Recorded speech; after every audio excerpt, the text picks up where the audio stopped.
My mother-in-law and my mother went to elementary, middle, and high school together. They knew each other, but they weren't close friends, so they rarely spoke to each other. That's what I heard. My now husband, Logan, proposed to me last year. But shortly after that, my father's company went bankrupt. My mother-in-law hated my mother, but she still reluctantly allowed the marriage because my father was the president of the company.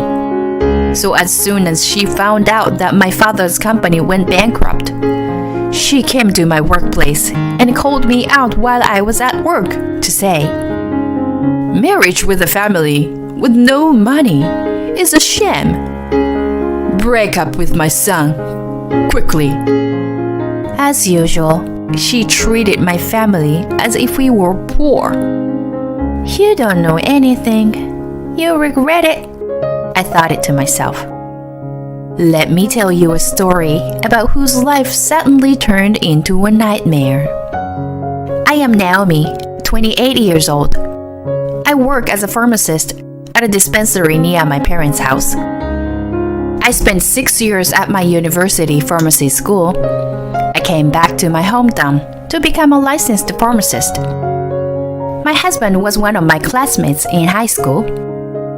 After graduating from high school, like most of us do, we went our separate ways. When I came back to my hometown during my vacation, he had just returned from college as well, and we met again. We started dating. I had heard that my mother-in-law went to school with my mother, but I never had the chance to meet her. So I didn't think anything of it, but she wasn't the same. Few years after we started dating, he and I promised to spend the holidays together in our hometown. All of our good friends from high school were going to join us there. We decided to have a party for the first time in a long time. They were all curious and wanted to hear about me and Logan's relationship too. Logan offered to let us have a party at his parents' house. His parents' house was originally a landowner's house in this area, and it is what you might call a mansion. He used to say, "It's just a big house. It's too cold and I don't like it." But in reality, it was indeed a magnificent house. I was surprised at how spacious the entrance was. The entrance alone is bigger than my room. "Come on, everybody, get up here." When he saw that we had all been so overwhelmed by the size of the room, said so and welcomed us in. And to get to his room, we went down the hallway past several guest rooms, and then we went up the stairs to the second floor. He told me that he was allowed to use the whole second floor. His room was at the far end of the hallway. There was a sofa and a big TV. On the other side, there was a bed and a desk. It was much larger than what you would think of when you hear the word his room. There is no comparison. Logan even ordered catering for us, and we all had a nice chat and enjoyed the party.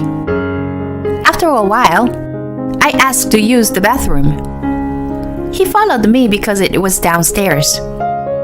"Your house is gorgeous and huge.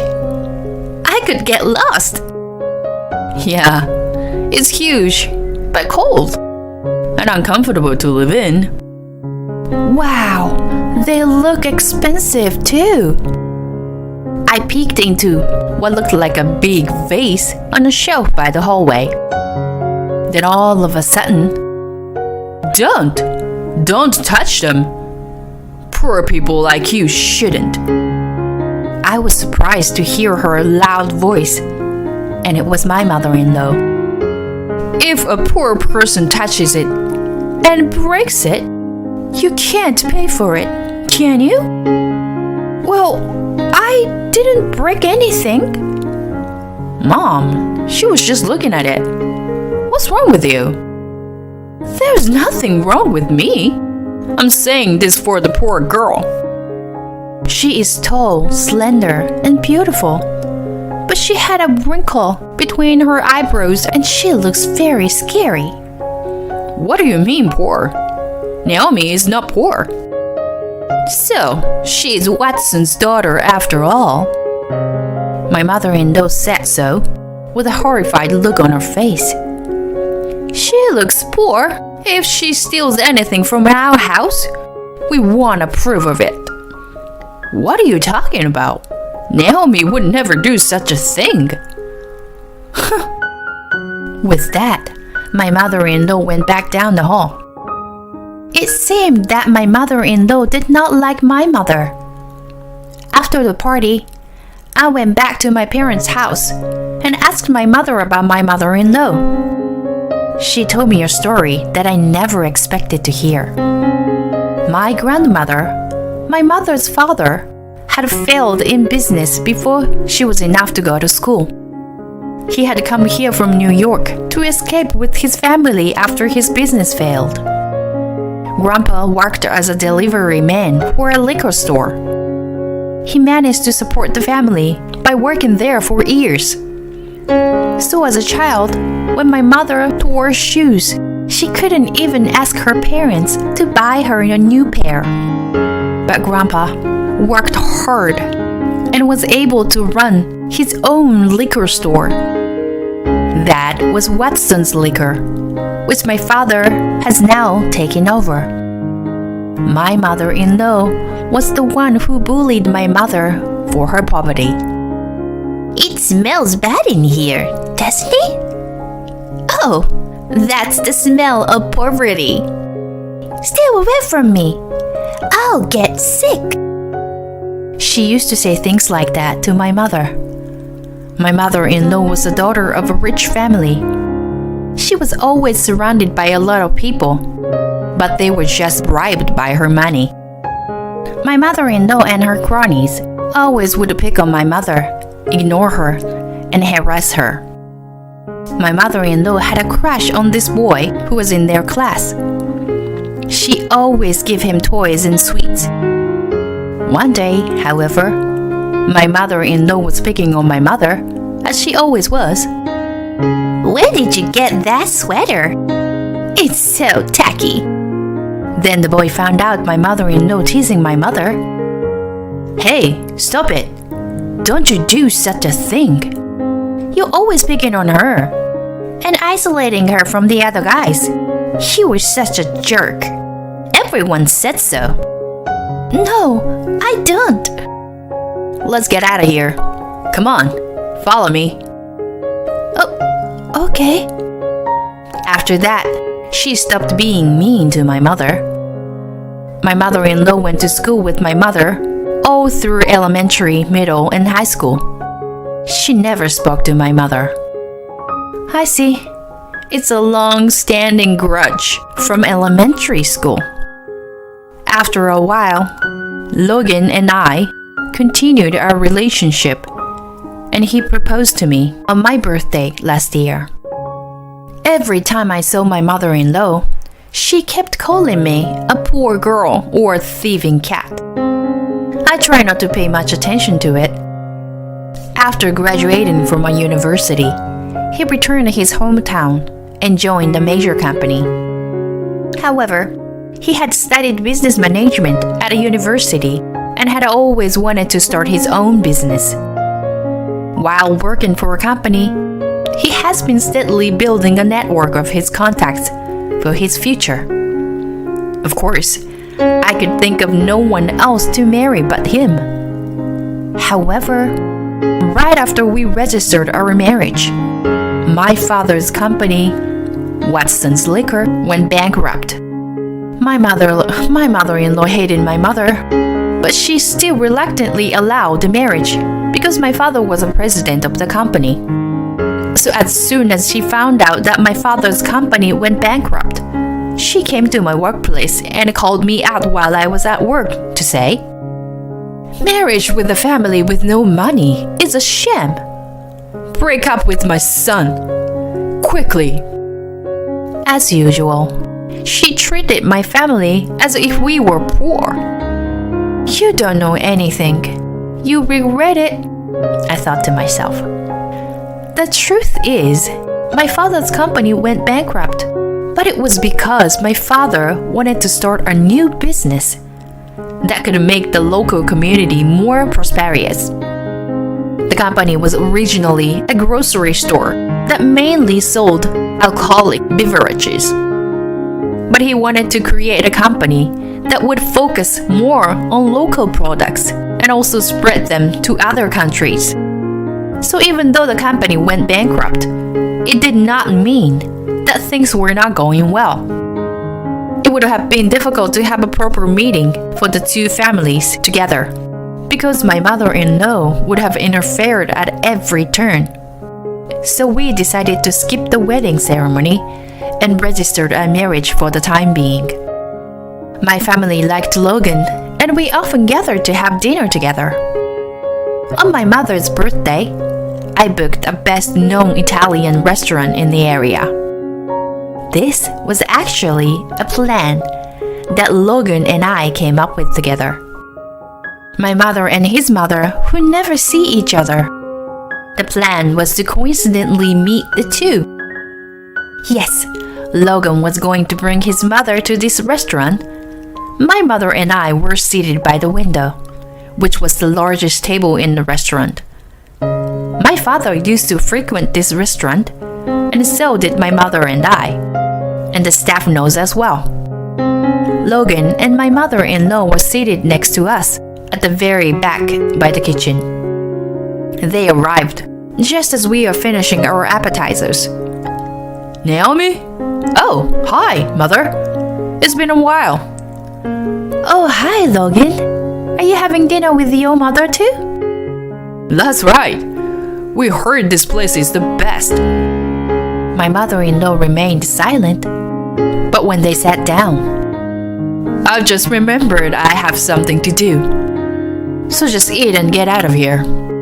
Please order the dishes that can be served the soonest. And as it was, I was having trouble making a connection to talk with her. Naomi, is this kind of a plan? Isn't it? What should I do? My mother asked me in a whisper. My mother-in-law hates us and still treats us like a poor people. So I thought it would be a good opportunity for us to talk and get to know each other. I told my mom the reason in a whisper. She said, "Okay, let me handle it," and walked over to Logan and my mother-in-law's table. We certainly hadn't been close since we were kids, but our children trust each other very much, and they made a great couple. I don't think it's right for us, as mothers, to get in their way by dwelling on things that happened a long time ago. Why don't we try to be friends again? Dwell on a past? What are you talking about? I'm selective about who I talk to or make friends with. My friends are all decent people, including the wife of the president of the great Johns Hopkins Hospital and the wife of a lawyer. I don't want poor people like you. It was a long time ago that I was poor. Now I can live a normal life. I'm saying I don't feel the need to deal with people who are normal. My mother did her best. It didn't change my mother-in-law's mind or her attitude. As for the wife of the director of Johns Hopkins Hospital, my mother-in-law bragged about, Dr. Hopkins had invested in my father's new company. My father and Dr. Hopkins were classmates at the top school around here. They were best friends and still go out for drinks together.